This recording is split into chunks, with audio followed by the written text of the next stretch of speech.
और मैं जिला मालदा के इस शहर से, जिला मालदा से एक बात पूरे बंगाल के मुसलमानों के लिए कहना चाहूंगा।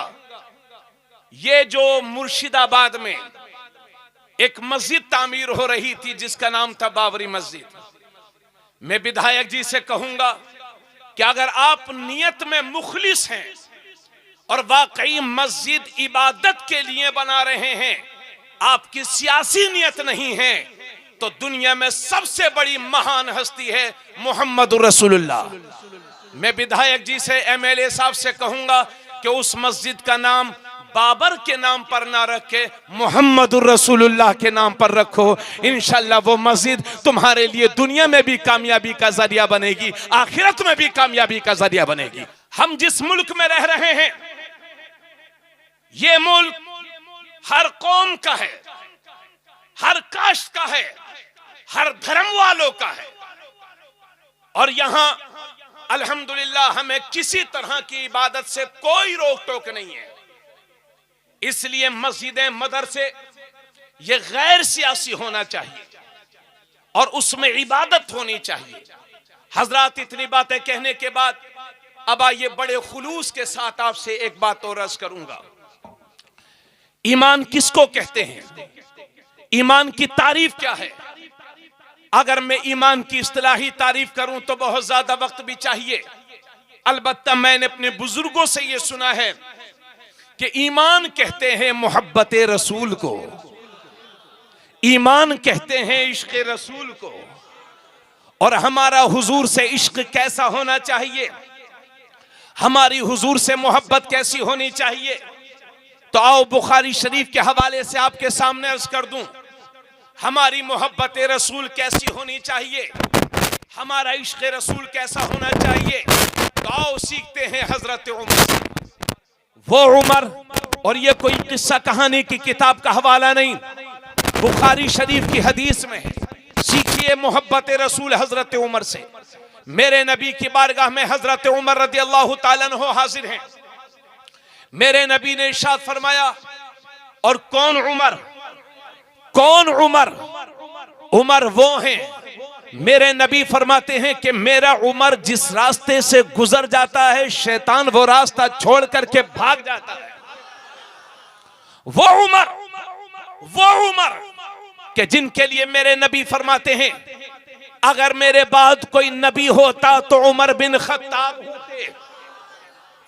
वो उमर कि जिनके लिए कि एक बार मेरे नबी ने दाहिने हाथ में हजरत अबू बकर सिद्दीक का हाथ थामा और बाएं हाथ में हजरत उमर का हाथ थामा, और दोनों के हाथों को थाम करके मेरे नबी ने फरमाया, हम दुनिया में भी इसी तरह से हैं, क़यामत के दिन भी इसी तरह से उठाए जाएंगे। वो उमर, मेरे नबी ने इरशाद फरमाया, उमर ये बताओ जरा मुझसे कितनी मोहब्बत करते हो, जरा ये बता दो। सुनना मेरी बहनों, सुनना मेरी बहन, मेरे नबी ने फरमाया हजरत उमर से, ए उमर मुझसे कितनी मोहब्बत करते हो? तो वो सहाबी थे, वो झूठ नहीं बोलते थे। अर्ज करते हैं, या रसूल अल्लाह, इस वक्त जो मेरी कैफियत है, जो मेरा हाल है, वो ये कि मुझे पहले अपनी जान अजीज है, पहले अपनी जान अच्छी लगती है और बाद में मुझे आप अच्छे लगते हैं। पहले जान फिर। अमा ये बात भी कोई छोटी बात थोड़ी है, हर किसी को अपनी जान अच्छी लगती है। आप लोग दोस्ती यारी में कह देते हैं, अरे भाई क्या बात करता है, तेरे लिए तो जान भी हाजिर है, मगर उसी से 500 रुपए मांगिए तो उसी में उसकी जान निकल जाती है। तो कोई किसी को जान नहीं देता। अरे मेरी बहन, मेरी कौम की बेटियों, उन लुच्चे लफंगों गुंडों से बच के रहना जो तुझे जान कह करके तेरी इज्जत पर हमला करना चाहते हैं। मेरी बहन, अगर तू किसी की जान है तो अपने बाप की, अगर किसी की जान है तो अपने भाई की, और शादी के बाद अगर किसी की जान है तो अपने शोहर की। इसलिए लुच्चे लफंगों के चक्कर में मत पड़ना।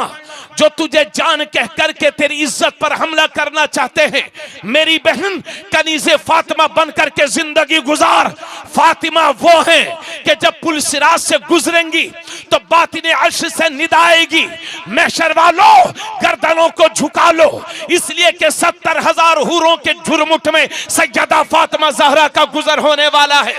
वो फातिमा कि जिन्होंने मौत के वक्त वसीयत की थी कि ए लोगों, मेरे जनाजे को दिन में न उठाना बल्कि मेरे जनाजे को रात में उठाना।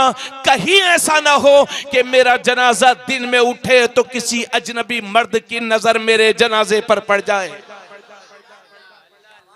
उस फातिमा की कनीज हो मेरी बहन। पर्दा तुम्हारी शान है, पर्दा तुम्हारी पहचान है, पर्दे में तुम्हारी इज्जतें महफूज हैं। इसलिए जहां रहो कनीज़े फातिमा बन करके रहो। अगर 1 लाख मॉडर्न औरतों में कहीं खड़ी हो तो हालात को देख करके बेपर्दा मत हो जाना, पर्दे में रहना, ताकि दुनिया पहचान ले ये 1 लाख औरतें कोई और है और ये तने तनहा सैयदा फातिमा ज़हरा की सच्ची कनीज है।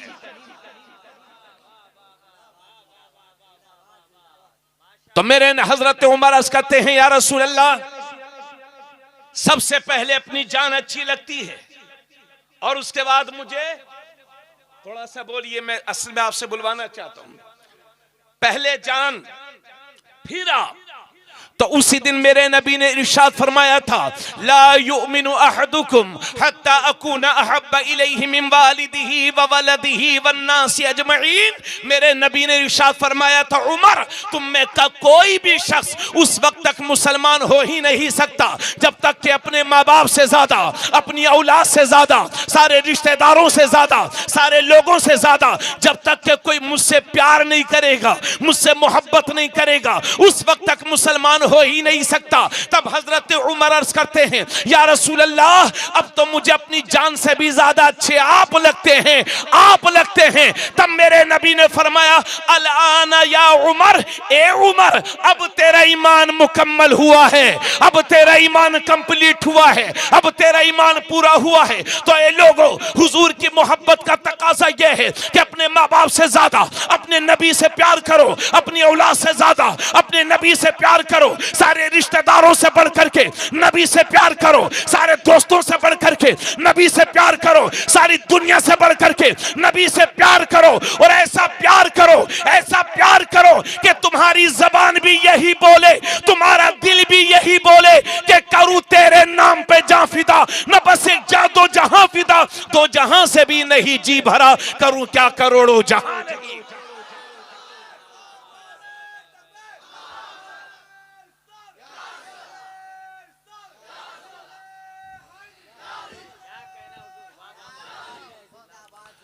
अदब के साथ मेरे साथ सब लोग हाथ उठाएं और कहें, लब्बैक या रसूल अल्लाह,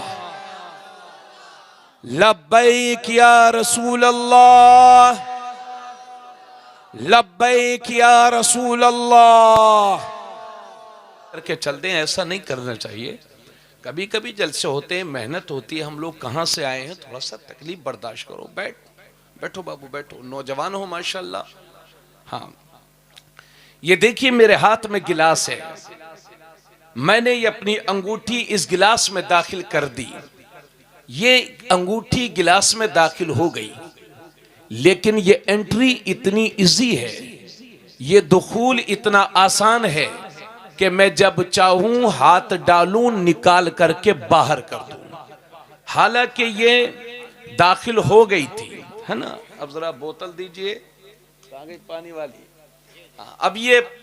अब ये मेरे हाथ में पानी है, इस पानी की बोतल में आप कलर मिला दीजिए, रंग मिला दीजिए, रंग दाखिल कर दीजिए, फिर उस रंग को जुदा करने की कोशिश करिए। तो वल्लाह सुम्मा वल्लाह, न रंग पानी से जुदा हो, न पानी रंग से जुदा हो। बस यही मेरा अल्लाह आपसे चाहता है कि ए ईमान वालो, इस्लामी रंग में ऐसे रंग जाओ कि दुनिया की कोई ताकत तुमसे इस्लामी रंग न उतार सके। सिबगत अल्लाह वमन अहसनु मिनल्लाहि सिबगा, ये अल्लाह का रंग है और अल्लाह के रंग से बेहतर किसका रंग है। तो ये दोस्तों, दुनियावी रंग में रंगने के बजाय इस्लामी रंग में रंग जाओ, अल्लाह के रंग में रंग जाओ, मोहम्मदी रंग में रंग जाओ। बोलो सुभान अल्लाह। हकीकी मुसलमान बनो, नाम निहाद मुसलमान नहीं।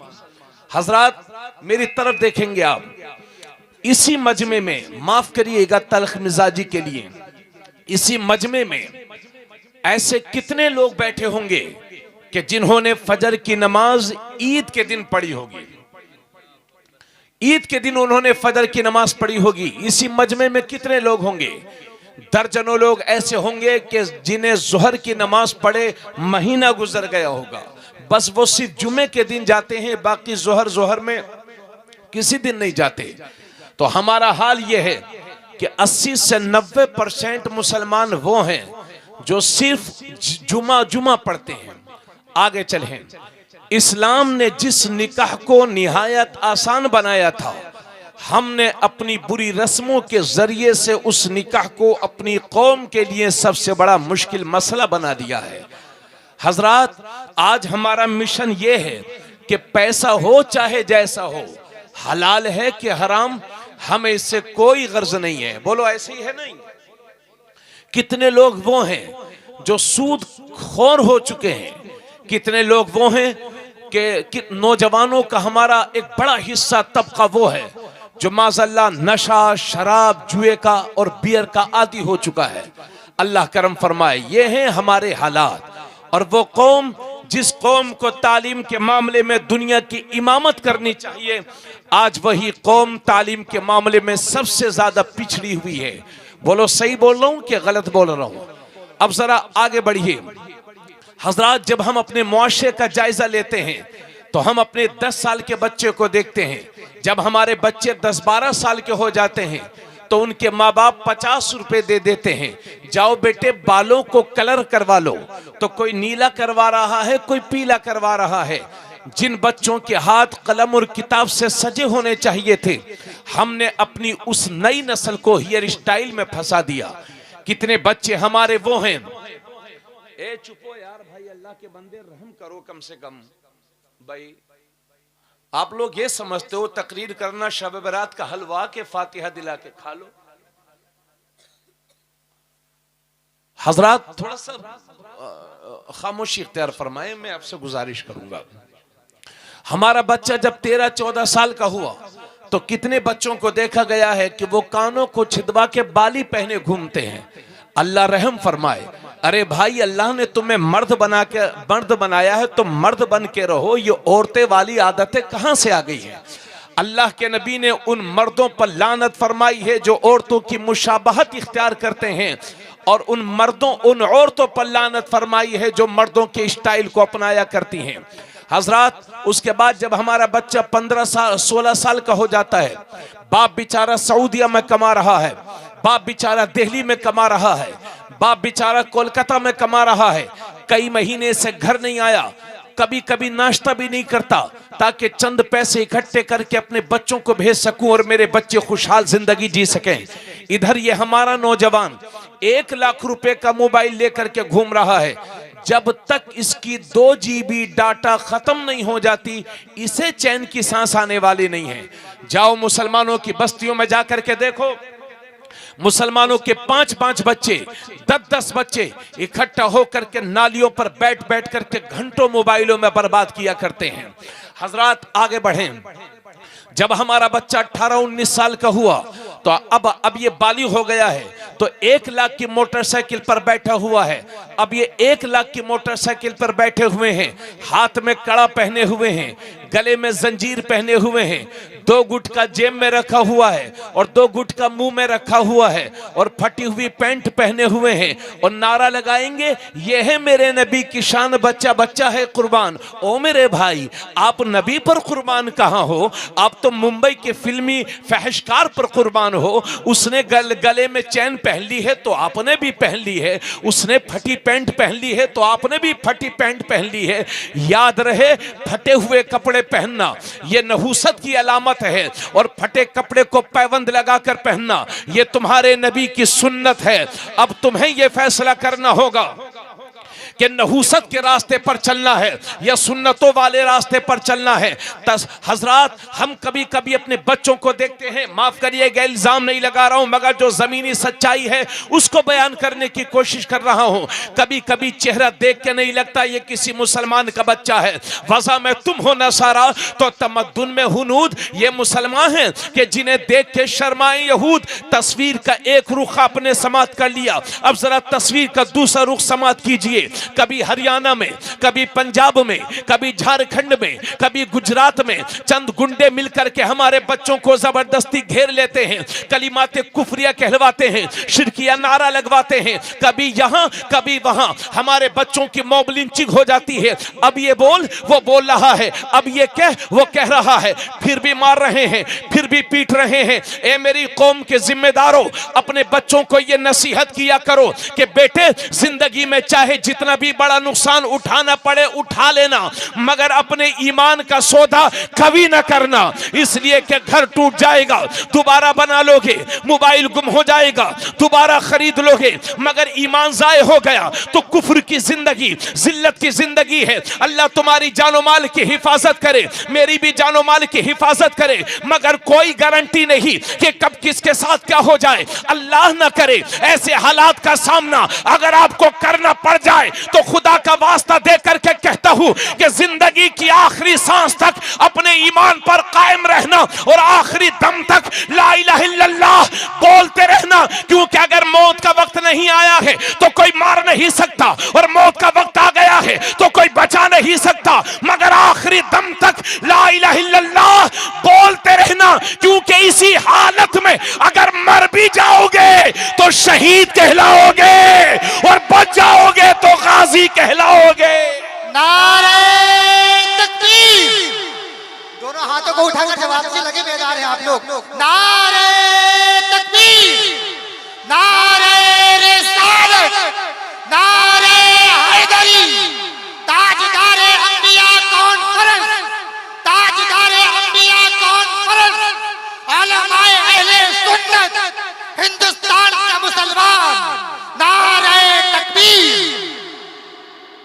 ए शहंशाहे मदीना अस्सलातु वस्सलाम, जीनते अर्शे मुअल्ला अस्सलातु वस्सलाम। मैं वो सुन्नी हूं जमीले कादरी, मरने के बाद मेरा लाशा भी कहेगा अस्सलातु वस्सलाम। ए मेरी कौम के जिम्मेदारों, आज ये नाजुक वक्त चल रहा है। आज के दौर में अगर आप अपने बच्चों के ईमान को और अपने ईमान को महफूज कर ले गए, बचा ले गए, तो मुझे आज का गाजी कहने, आपको आज का गाजी कहने में किसी किस्म की शर्मिंदगी नहीं होगी। अभी मैंने हमारे उत्तर प्रदेश में सैयदना सलार मसूद गाजी का शहर है बहराइच शरीफ, उसमें एक सुन्नी कॉन्फ्रेंस हुई थी जिसमें मसलक के आला हजरत के बड़े बड़े उलमा तशरीफ फरमा थे। अल्हम्दुलिल्लाह फकीर ने भी तकरीर की और लोगों से दरखास्त की कि लोगों, आज के जमाने में जान बचाने से ज्यादा ईमान बचाने की फिक्र करो। हिंदुस्तान के 1 नंबर का उर्दू अखबार द इनकलाब उर्दू लखनऊ वाले एडिशन ने मेरी इस गुफ्तगू को हेडिंग लगा करके छापा और अखबार ने लिखा कि जान से ज्यादा ईमान की हिफाजत जरूरी है। बात समझ रहे हैं भाई आप मेरी? अपने बच्चों का ईमान बचाइए,